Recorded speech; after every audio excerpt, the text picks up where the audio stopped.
Gentileza? Eu queria que você abrisse comigo lá em Lucas, capítulo 18, verso 1 a 8. Esse será o nosso texto base dessa manhã. Lucas, capítulo 18, verso 1 até o 8. O pastor Machado, semana passada, falou que a oração, ela é a forma de Deus treinar o homem a reinar com Ele na terra. A oração é a forma de Deus nos treinar a reinar com Ele na terra. A oração. E essa parábola que Jesus ele vai contar, vai falar acerca da oração, mas nós vamos discorrer também em outras referências, para que a gente possa entender que a oração, sim, é a forma de Deus nos treinar, mas também tem aquela oração que funciona, aquela oração eficaz. E aqui eu quero intitular essa mensagem como a oração perfeita. A oração que você pode ter uma convicção que se você orar, Deus ele estará te ouvindo. Até mesmo antes de nós lermos aqui, graças a Deus, nós cremos na oração, cremos num Deus vivo. E também damos graças a Deus de muitas orações que Deus até não ouviu. Enfim, ou melhor, não respondeu, porque Ele ouve todas as orações. Porque imagina se Deus respondesse ou nos desse tudo aquilo que a gente pedisse. Você acha que o mundo estaria melhor? Será que você estaria melhor? Será que você estaria aqui? Então Deus, Ele tem na sua soberania formas, também na sua palavra, de nos submeter a alguns processos também, que no qual às vezes, pela falta de conhecimento, a gente passa por situações adversas. Ou até Deus permite também para que Ele nos ensine a orar mais, Ele nos leve a orar mais. Enfim, Deus é soberano e nós vamos aprender hoje acerca disso, de algumas orações que você com certeza fará e Deus estará ouvindo e Deus responderá, amém? Agora também você entenderá que algumas orações que você faz, talvez não foram respondidas e tem um porquê, é isso que nós vamos ver aqui, amém? Glória a Deus.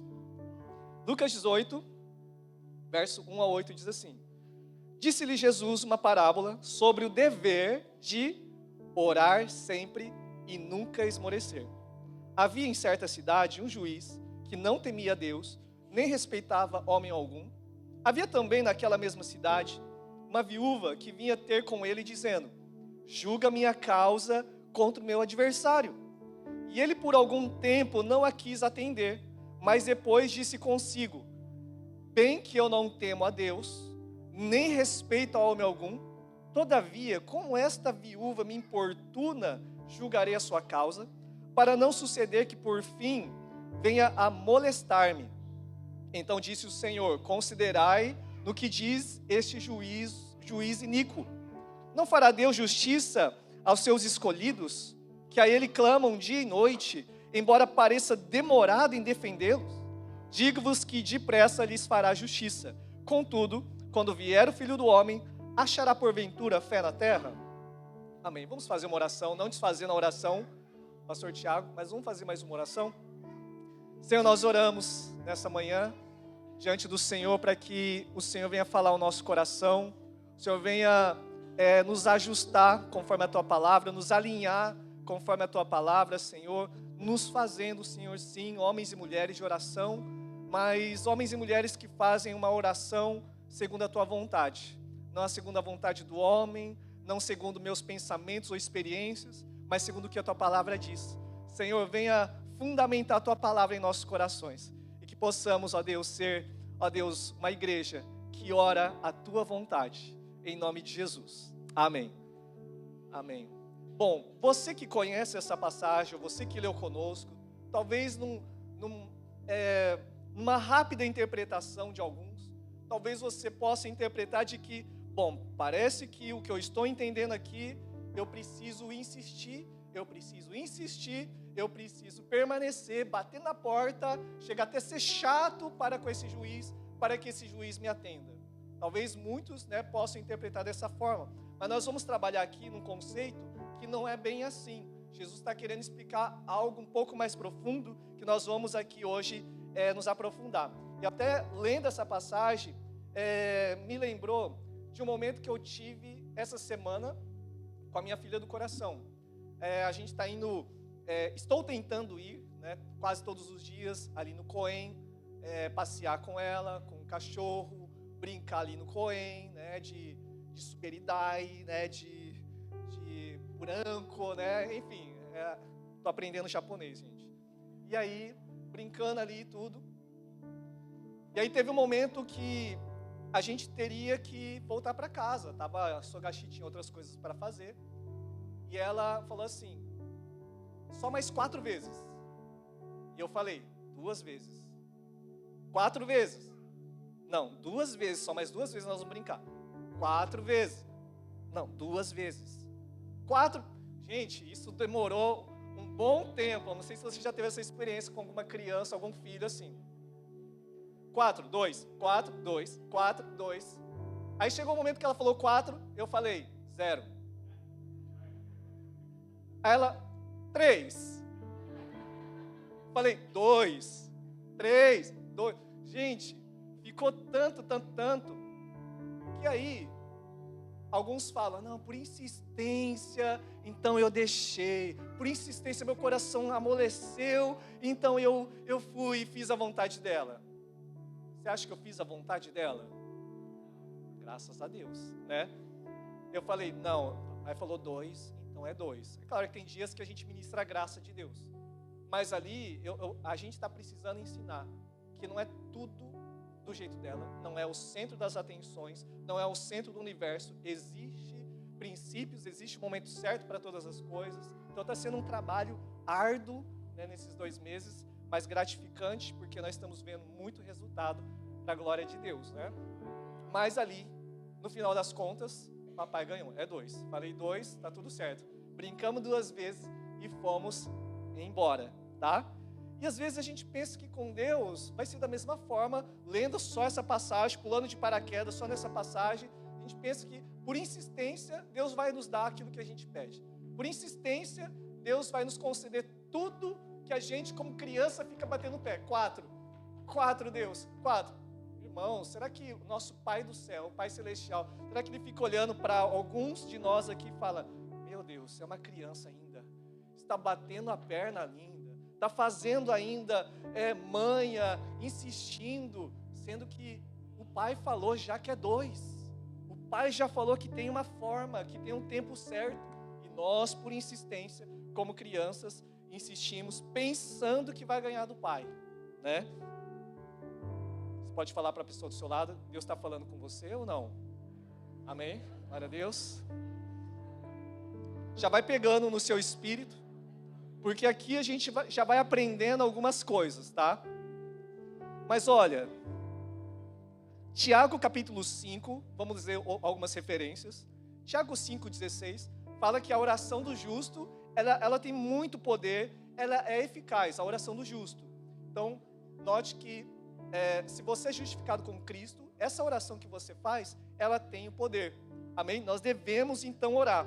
Agora, Lucas capítulo 11, verso 9 ao 13, lá fala assim, né? Peça e lhe será dado. Buscai e achareis. Batei e abri-se-vos-á. E a gente pensa, então tá, então eu vou buscar, eu vou pedir e eu vou encontrar, eu vou achar, eu vou receber. Só que ali está falando, né? Qual dentre o pai que o filho pede um pão vai dar uma pedra? Né? Qual o filho, né, que pedindo peixe vai dar uma cobra? Ou qual o filho que pedir um ovo vai dar um escorpião? E quanto mais, se vocês pais, sendo mal, saber dar coisas boas para os seus filhos, quanto mais o nosso Pai Celestial. Mas a gente se esquece, ele está falando aqui, quanto mais o Pai lhes dará o Espírito Santo, sabe? Então são pedidos específicos que a gente está falando, e nesse contexto está falando de pedir o Espírito Santo. Pede o Espírito Santo, que Ele não vai dar uma outra coisa. Igual a gente tem momentos de busca pela presença de Deus, e alguns ficam com medo. O que será que vai vir? Se eu pedir o Espírito Santo, ser batizado no Espírito Santo, o que vai acontecer comigo? Será que eu vou rodopiar? Será que eu vou perder a consciência? Fica com medo? Não, se você está pedindo o Espírito Santo, Ele te dará o Espírito Santo, amém? Então, a gente vai aprendendo então alguns contextos. Eu estou orando e pedindo a coisa certa. Se você pedir o Espírito Santo, certamente Ele te dará, amém? Glória a Deus. Marcos 11, também verso 24, diz assim, ó, tudo que perdirdes em oração, crendo, recebereis. Então, eu estou pegando aqui algumas referências para a gente ter uma base, um fundamento sólido do que se trata de uma oração perfeita, tá bom? Então é necessário, é uma oração do justo, é necessário pedir, sim, o Espírito Santo, é necessário pedir crendo, tá? Mas só que também no verso 25 também fala, mas quando estiver orando, se tiver alguma coisa contra alguém, perdoe, para que seu Pai também os perdoe. Mas se vocês se recusarem a perdoar, vosso Pai também não os perdoará. Então você vê que para a oração perfeita, existe pontos muito importantes para a gente nos atentar. Aqui também fala dessa importância. Enquanto você ora, se você tem alguma coisa contra alguém, perdoe. Amém? Glória a Deus. 1 João, capítulo 5, verso 14 e 15 também. Depois lá no chat eu mando todas as referências, mas está aqui na projeção. Tome nota também, para que você faça a oração perfeita em nome de Jesus. Amém? Diz a palavra de Deus também aqui. Essa é a confiança que temos ao nos aproximar de Deus. Se pedirmos alguma coisa, 1 João 5, 14 e 15. Se pedirmos alguma coisa, de acordo com a vontade dEle, Ele nos ouve. Assim, se sabemos que Ele nos ouve em tudo que pedimos, sabemos que temos dEle o que pedimos. Então aqui, a confiança que temos é que se pedirmos alguma coisa de acordo com a vontade dEle, nós vamos receber. Amém? Então, uma certeza que nós podemos ter. Se a gente pede a vontade de Deus, nós vamos receber. Infelizmente, talvez pela falta de conhecimento, a gente acaba, na nossa inocência ou na nossa imaturidade, até brigando com Deus, ou até frustrados com Deus, decepcionado com Deus, porque Deus não te respondeu. Sabe? E às vezes falta a gente se aprofundar mais, primeiro porque Deus é soberano, Deus não vai ceder por causa que a gente está batendo o pé com uma criança, mas a gente precisa nos alinhar para que a oração que a gente faz seja a oração perfeita, que é orar à vontade de Deus. Lá João capítulo 15, versos 7 e 8 também fala assim, ó, se vocês permanecerem em mim e as minhas palavras permanecerem em vocês, pedirão o que quiserem e será concedido. E meu Pai é glorificado pelo fato de vocês darem muitos frutos e assim serão meus discípulos. Olha só, se a gente pegar só esse versículo isolado, pedir tudo o que quiseres e será concedido, não, irmãos, tem todo um contexto. Aqui está falando, se a gente permanecer em Jesus e as palavras dele, as palavras do Senhor permanecerem em nós, você acha que se a palavra de Deus permanecer em nós, a Bíblia fala também que a boca fala daquilo que o coração está cheio. Se o nosso coração está cheio da palavra, o que nós vamos orar? O que nós vamos falar? A palavra de Deus, foi isso que o pastor Machado ministrou semana passada. Orar, declarar a palavra de Deus. E quando nós oramos a palavra de Deus, certamente Ele nos ouvirá. Amém? Glória a Deus. Porque nós estamos orando, é a vontade dEle. A gente tem vindo já de várias mensagens, tem vindo, que eu me lembro de ter ministrado, falando sobre a Bíblia de uma página, que alguns têm, e a gente precisa ler a palavra como um todo, conhecer, não a Bíblia de forma fragmentada, mas conhecer o caráter de Deus, desde os Gênesis e Apocalipse, para que a gente possa fazer uma oração segundo a vontade dEle. Amém? Porque senão a gente, infelizmente, como uma criança, a gente se frustra, porque a gente não recebe o docinho, não recebe o presente que a gente queria, porque a gente está pedindo mal. Porque lá em Tiago 4, verso 3, fala assim, ó, pedem, mas não recebem, porque pedem com más intenções, com o fim de gastar nos seus prazeres. Pedem e não recebem. A gente pede tantas coisas, sim ou não, né? Quantas coisas você tem pedido a Deus? A oração é importante, é válido você orar coisas específicas, e Deus sim vai suprir, Deus também ouve. Só que, qual é a motivação? Qual é o princípio? Isso vai glorificar o nome de Deus? Você vai dar toda a glória ao Senhor, porque Ele não divide sua glória com ninguém. Aqui é outro princípio, só não lembra a referência, sabe? Mas a gente está orando à vontade de Deus. Senhor, eu quero, sim, estou orando por isso, mas que Teu nome seja glorificado, que eu não venha me corromper com essas coisas. Então Deus, na sua soberania, sabe de todas as coisas, amém? Então, aqui fica uma chave para nós. Nós precisamos até aqui, aprendemos que nós precisamos orar à vontade de Deus.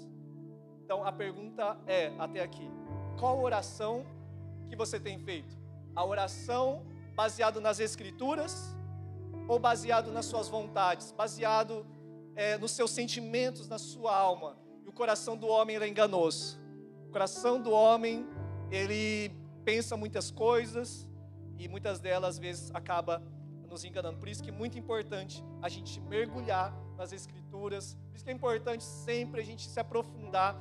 É uma das coisas que a gente encoraja muito a igreja, é ler a palavra, estudar a palavra. Então a gente tem cursos, escolas, que se você quiser mergulhar aqui nesse trilho de crescimento, de buscar conhecer a palavra de Deus, você vai ter uns 5 anos tranquilo de estudo, sabe? De conhecer a palavra de Deus, não só de uma forma fragmentada, em apenas um assunto, mas de vários assuntos também. Amém? Glória a Deus que o Senhor tem sido fiel a muitas orações. A gente ouviu ontem também ali com o pastor Machado, quantas orações foram respondidas. Quantas experiências de você orar e o Senhor respondeu. Você também, eu creio que você já teve experiências. Quem já teve experiência de orar e Deus responder? Amém? Glória a Deus. Algumas orações foi pura misericórdia de Deus. Agora outras orações, o seu coração estava tão alinhado para falar, Senhor, é o Senhor que vai receber toda a glória. Senhor, é o Senhor, eu estou orando a Tua vontade, eu estou orando as Tuas palavras, a Tua Escritura. Então, sabe, não tem erro orar à vontade de Deus. Amém? Agora, voltando então para o nosso texto, lá em Lucas 18, para a parábola, para que a gente entenda também mais um conceito, que é uma oração perfeita que Deus ele deseja de nós, tá? Voltando para a parábola, a gente, ao ler, fala que existia um juiz que ele não temia Deus e ele não respeitava homem algum. Então, na primeira parte aqui, para a gente interpretar, a gente não pode comparar esse juiz com Deus, tá? Porque o nosso Deus, o justo juiz, ele não é alguém imoral, alguém que não respeita homens, alguém injusto. O nosso Deus é justo, amém?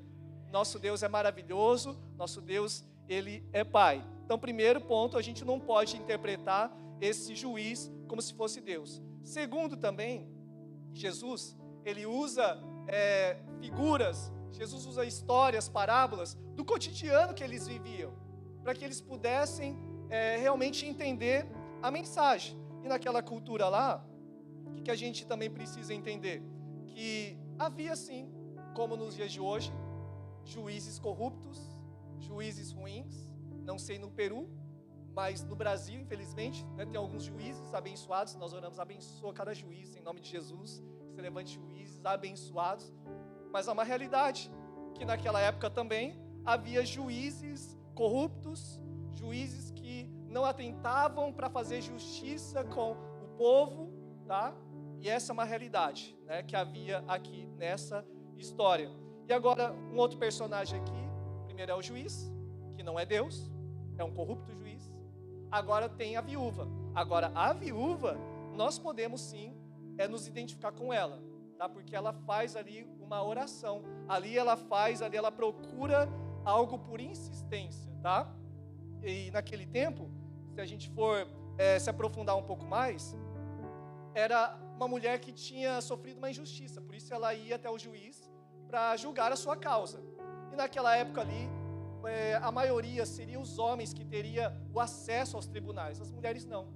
Então, quando aqui a Bíblia fala que ela vai então até o juiz, é porque provavelmente ela era viúva, provavelmente ela não tinha nenhum homem, ela era alguém realmente que representava os anônimos, os não amados, aqueles que estavam sofrendo, desesperados, pobres. E ali Jesus ele usa assim, ela tinha uma causa justa, porque no Antigo Testamento, ali nas leis, lá em Êxodo, Levítico, né, a viúva e os órfãos, eles deveriam ser cuidados pela nação. eles deveriam ser acolhidos e abraçados e cuidados por toda a nação. Então, o que ela estava fazendo não era nada ilegal.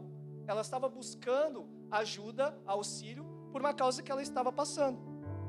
E no verso 3 ao 5 fala que a viúva foi ao juiz, quantas vezes? Várias vezes. Ela foi frequentemente, ela foi continuamente. E no verso 4 fala que esse juiz não atentou à sua causa. Talvez de uma forma fria, porque ele não temia homem algum, ele não estava nem aí para a lei, ele estava apenas se servindo. Então ele não ouvia. Até que em dado momento, no verso 4 e 5, fala que esse juiz, ele cai em si, e ele muda a sua postura, e ele vai atender agora, por insistência dessa mulher, ele vai atender essa causa dessa mulher. Né? Talvez ele caiu em si. Né? Eu estava estudando também aqui a questão dessa palavra importunar. Essa palavra importunar no português é uma palavra, parece bem, até suave, né? Importunar.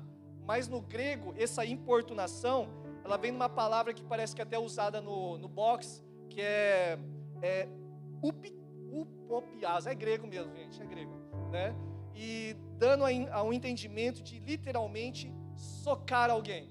Literalmente, importunar é você espancar alguém. Isso seria uma importunação no grego.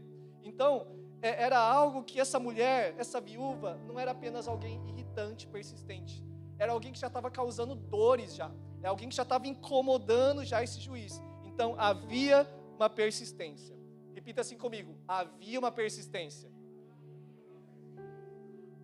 Nós vamos aprofundar um pouco mais, porque essa persistência tem uma razão. E voltando para o verso 1, essa persistência, ela se dá com o dever de orar e persistir. Foi isso que Jesus disse no início da parábola. Agora, nos aprofundando um pouco mais, quando a gente lê a Bíblia, aqui no capítulo 18, foi dividido em capítulos. Mas não quer dizer que está contando uma outra história. Porque se a gente for aqui em algumas, no capítulo 17, o capítulo 18 é uma continuação de algo que Jesus está falando. E é aqui que nós vamos entender do porquê que deve ter essa persistência.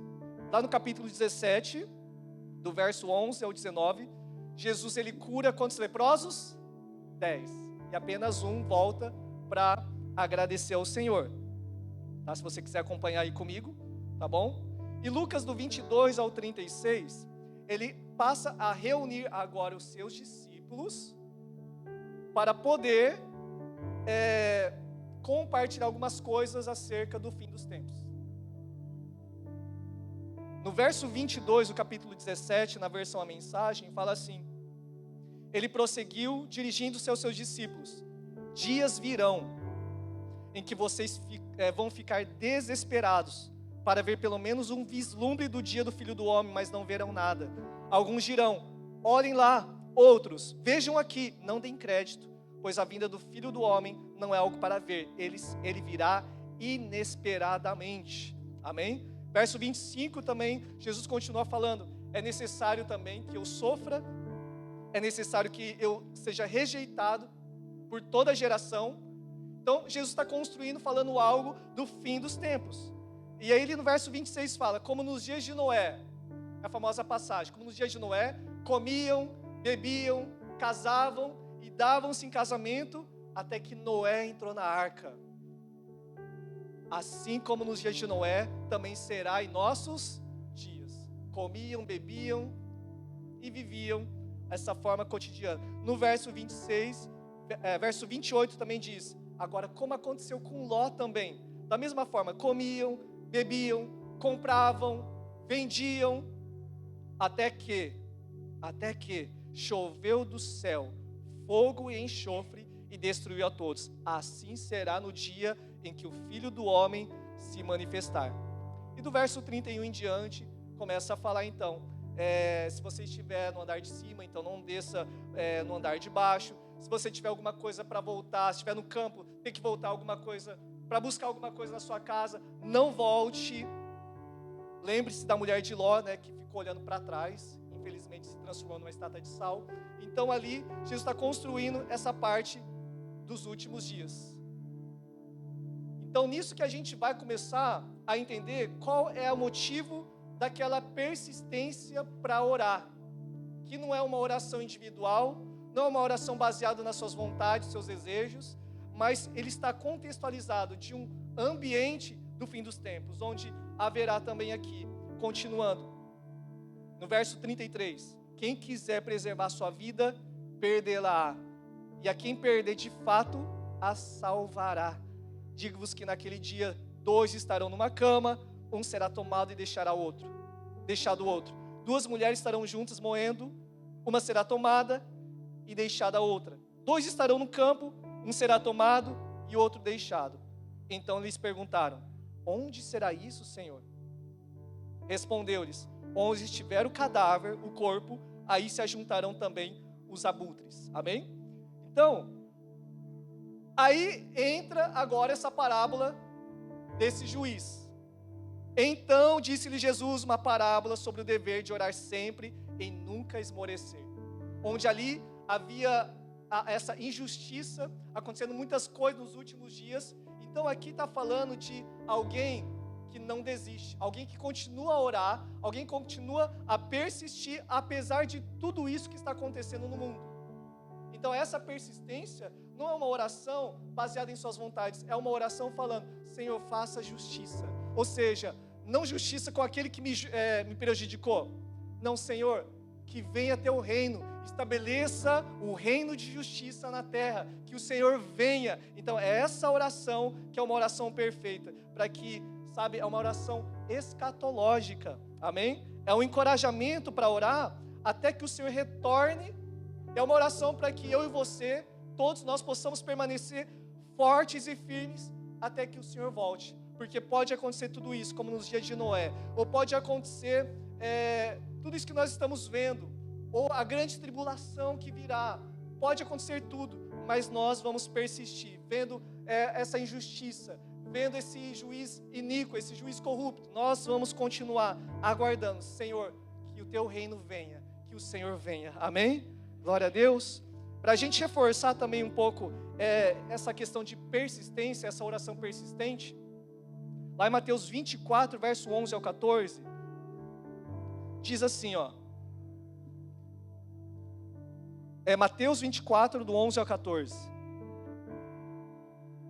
Então nós estamos entendendo que essa oração persistente não tem a ver com seus desejos.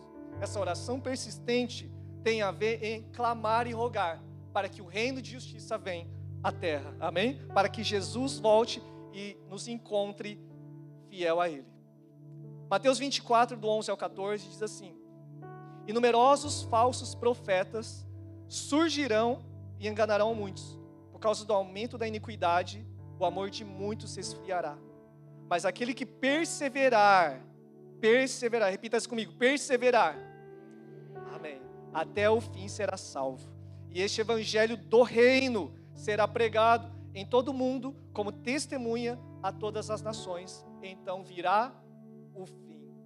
Então você vê que são passagens que se conectam com aquilo que está acontecendo aqui em Lucas 17. Aqui em Lucas 17, 18, especialmente aqui que a gente leu que como nos dias de Noé, no evangelho de Mateus também vai estar falando sobre isso. Lá no evangelho de Mateus, capítulo 24, abra comigo.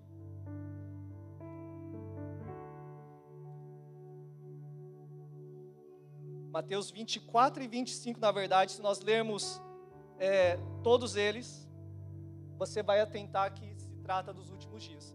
E aqui nessa parábola, no verso 35 em diante, nós vamos ver que está se tratando da mesma passagem de referência que Lucas está falando.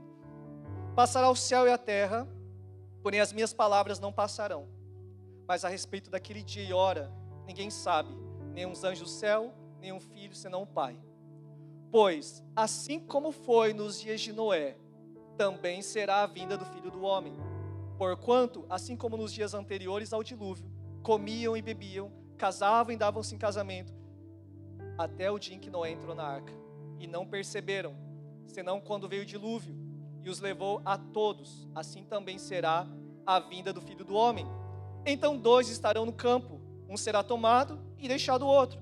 duas estarão trabalhando no moinho, uma será tomada e deixada a outra. Portanto, vigiai, porque não sabeis em que dia vem o Senhor. Novamente, nós vemos aqui a importância de permanecer e perseverar na oração até que Ele venha. Amém? E lá em Lucas 18, verso 1 que nós lemos, é para nós orarmos sempre sem desanimar. Sem desanimar. Sem parar. Também no grego essa palavra desânimo fala desistir por exaustão. Ou pior, também se trata de tornar-se um covarde. Então é necessário nós permanecer em oração sem desanimar, sem se tornar um covarde, sem desistir por exaustão. E o contexto nós repetindo aqui, eu quero repetir para que isso entre no nosso coração. A oração perfeita de Deus é essa oração: venha teu reino, seja feita a tua vontade, na terra como é feita no céu. Essa é a oração perfeita. Não tem nada a ver com as nossas vontades, tem a ver para que o teu reino venha, para que o reino de justiça venha. Então esta é a oração perfeita e Jesus voltará. E lá em Lucas 18, versos 7 e 8, no final dessa parábola, diz assim: acaso Deus não fará justiça aos seus escolhidos, que clamam a Ele dia e noite? Deus não fará justiça? Continuará fazendo esperar? Eu digo a vocês, que Ele lhes fará justiça e depressa. Jesus voltará. Contudo, quando o Filho do Homem vier, encontrará fé na terra? Quando o Filho do Homem vier, encontrará fé na terra? Em outras palavras, eu preciso continuar perseverando em oração, nisso de que, Senhor, venha teu reino e seja feita a tua vontade na terra como no céu, ainda que ele se demore um pouco, ainda que nós vemos ainda no mundo injustiça, ainda que nós vemos ainda tantas notícias que a gente acaba se tornando até uma pessoa covarde, medrosa, com medo do futuro. Mas sabe de uma coisa? A carta escrita também aos Tessalonicenses era uma igreja nova. Paulo, ele funda aquela igreja, fundamenta aquela igreja, e ele acaba saindo por causa de uma perseguição. Era uma igreja nova, se eu não me engano, era 2 ou 3 meses de inauguração, ele teve que sair dessa igreja, por causa da perseguição. É uma igreja super nova. E aí, Paulo vai escrever algumas cartas para poder encorajar essa igreja. Se fosse uma igreja nova, que acabou de nascer, o que você escreveria? O que você aconselharia para essa igreja?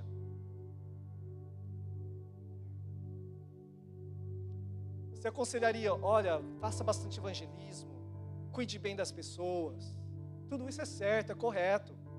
Mas sabe o que Paulo vai escrever aos Tessalonicenses, uma igreja que acabou de nascer? Ele vai falar sobre o quê? Sobre a vinda do Senhor.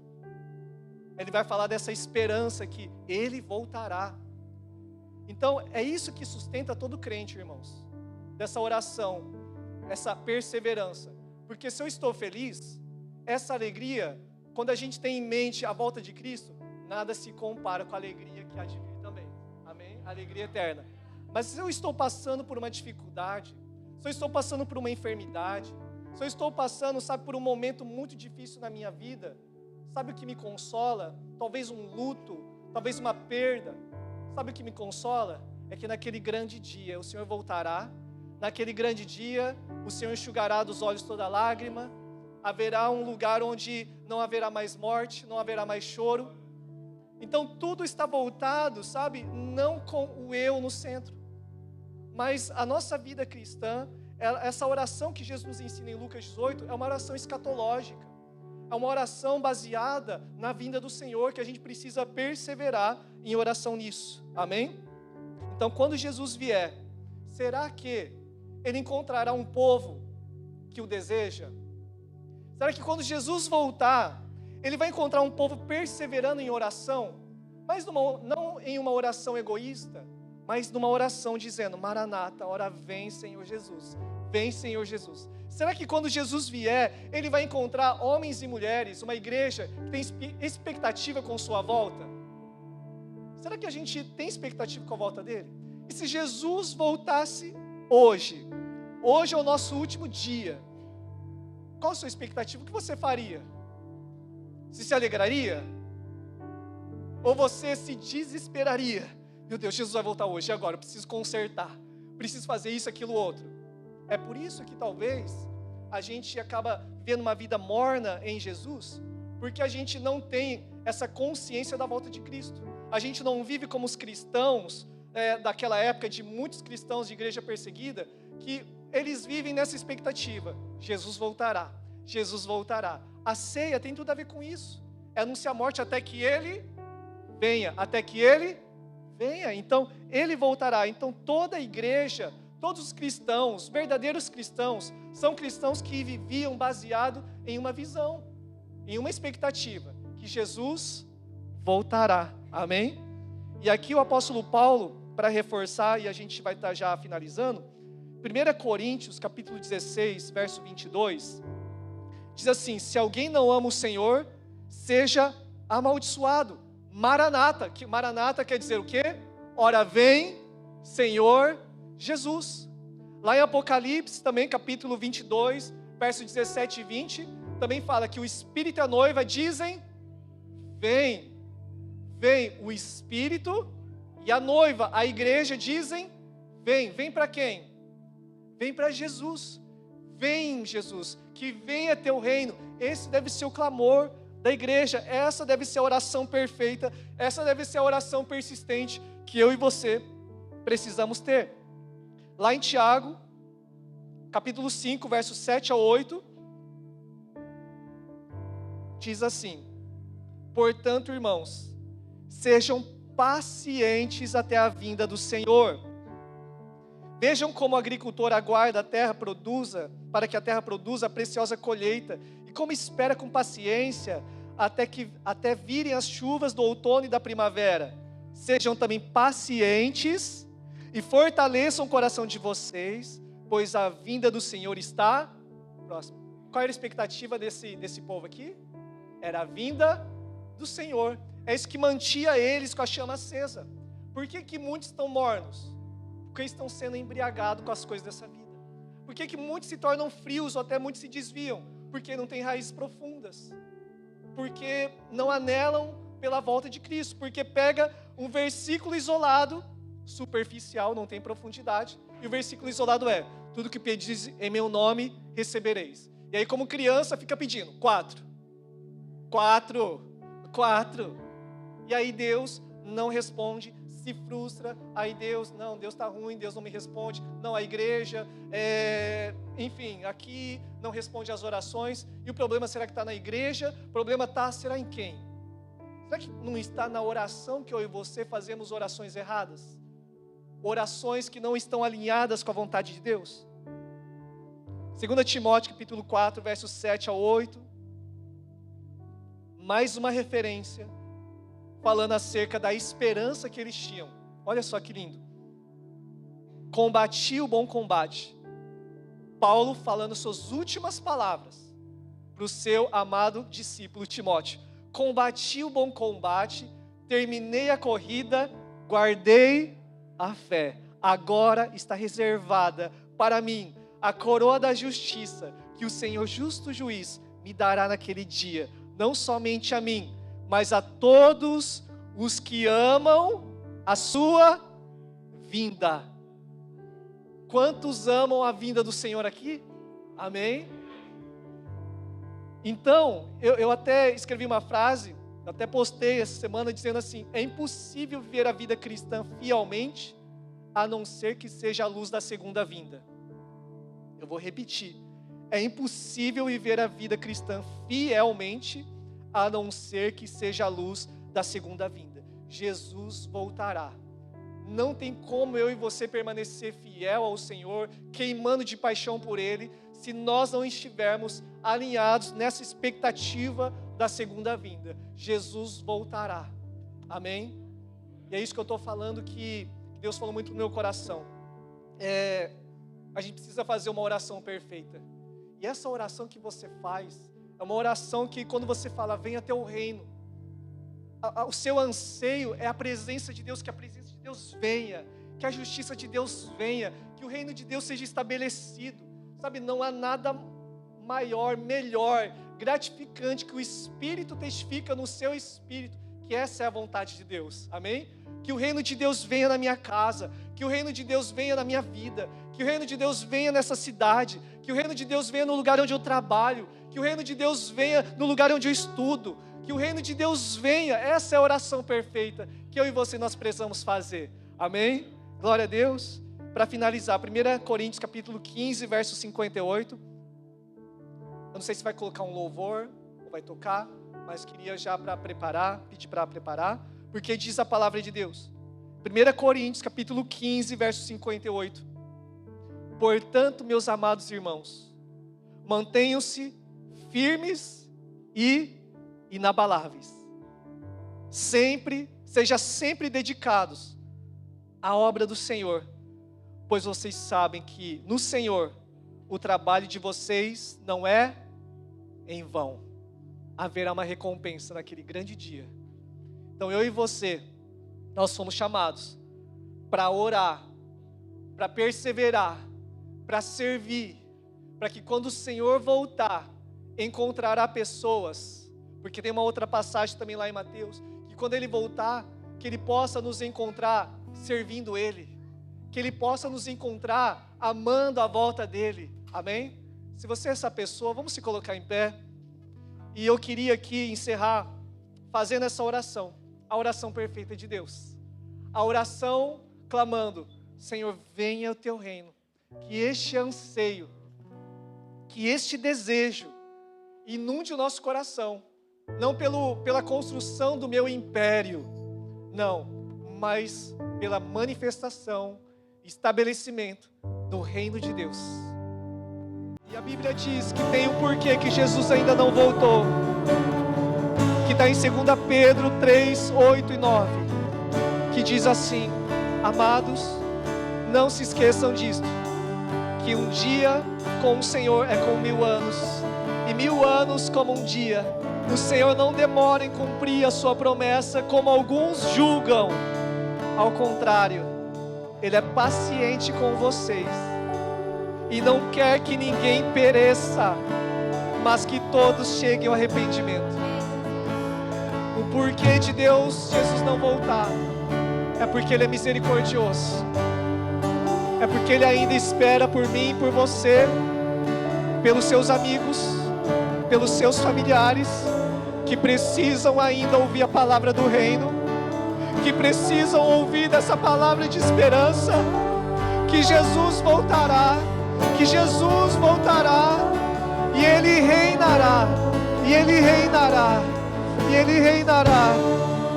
Jesus não voltou, porque Ele é paciente, porque Ele é longânimo. Então, Senhor, nós entendemos isso nessa manhã. Nós queremos viver como a igreja primitiva, e como muitos cristãos verdadeiros e fiéis vivem na expectativa da segunda vinda. E isso é que consola, é isso que sustenta.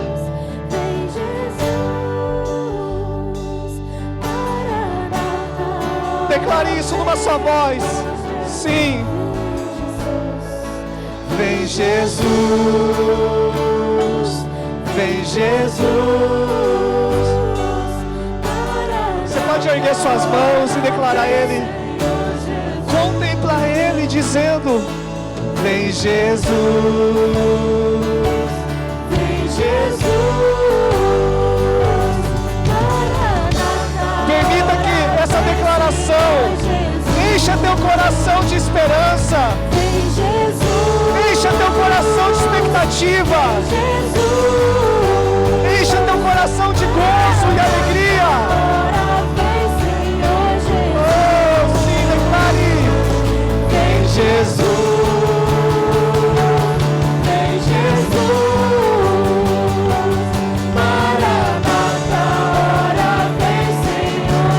Sim, continue declarando isso com toda a sua força.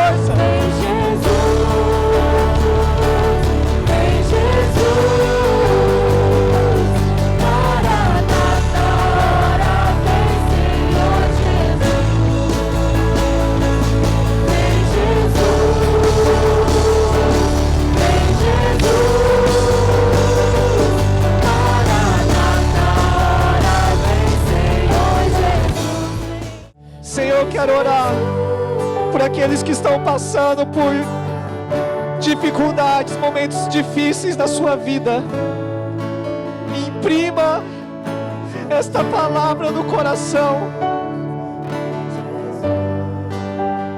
essa esperança que consola, que nos faz caminhar mais uma milha, essa esperança que nos faz não desistir, essa esperança que nos renova a cada dia. Senhor, imprime em cada coração que está passando, Senhor, momentos difíceis. O Senhor voltará. Nós queremos permanecer até o fim, fiel. Nós queremos combater o bom combate, acabar a carreira e guardar a fé. Como Paulo disse, que agora a coroa da justiça me aguarda. E Ele dará não só a mim, mas a todos que amam a sua vinda.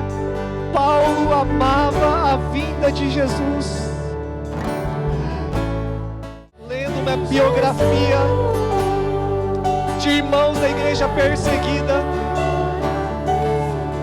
e uma das biografias falando de alguém que perguntou para ele: qual é a oração que vocês fazem como igreja perseguida? A oração que eles fazem não é: me livra dessa perseguição.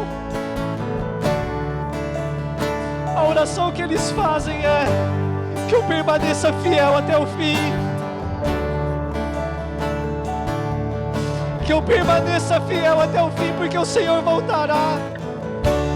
Eu posso ser morto por amor a Cristo, mas eu sei que eu posso morrer aqui, mas eu tenho uma eternidade com Jesus, e eu não vou negar Jesus. E por meio dessa vida, desses nossos irmãos cristãos verdadeiros, eles nos ensinam a viver com essa esperança,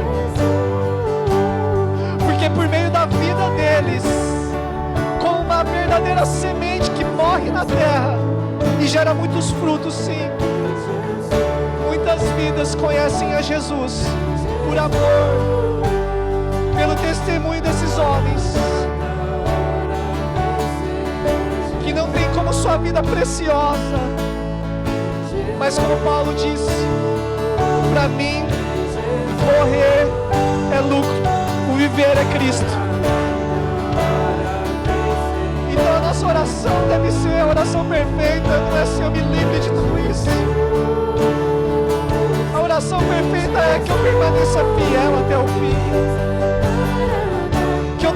que eu possa dar testemunho e que pessoas te conheçam da fidelidade minha para com o Senhor, que jamais eu te negue, jamais eu negocie os valores, a fé, por causa de uma perseguição.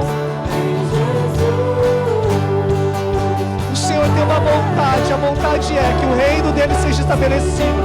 E se o Senhor permite que eu passe por lutas e tribulações, mas que por meio dela vidas sejam alcançadas, Senhor, que assim seja, mas que eu não perca a minha fé, porque eu sei que nada do Senhor é em vão. Sede firmes e abundantes no Senhor, até que o Senhor volte. Sim, Jesus. Vem, Jesus. Vem, Jesus.